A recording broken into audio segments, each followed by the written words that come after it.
Welcome back. According to the Center for Firefighter Injury Research and Safety Trends at Drexel University, media reported more than 200 assaults against first responders just last year. The number of attacks has increased over the last several years, and this data was collected using media reports of attacks, so the actual number is likely much higher. Between 57 to 93% of fire and EMS responders report they have experienced an act of verbal or physical violence while working. It's a persistent workplace hazard that impacts firefighters every day, not just when tragedy strikes. Abby Will spoke with research experts on this topic today.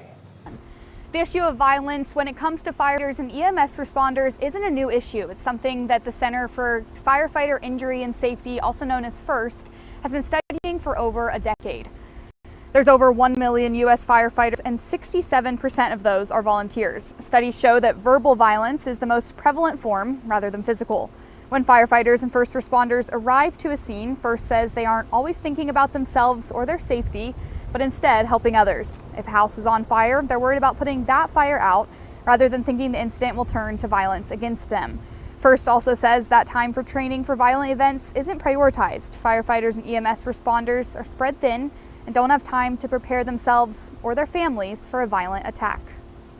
We're very familiar with that. These types of events where there's an arson intentionally and set to lure firefighters to the scene, that doesn't happen often.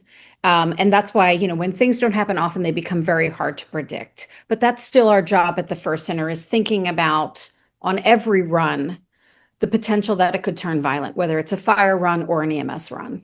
FIRST says they are encouraging firefighters to take a moment for rest and recovery, prioritizing their mental health in the midst of the job. They use something called a Saver Systems Level Checklist, which gives training courses for firefighters to learn how to prioritize rest and recovery and protecting themselves while working to serve others.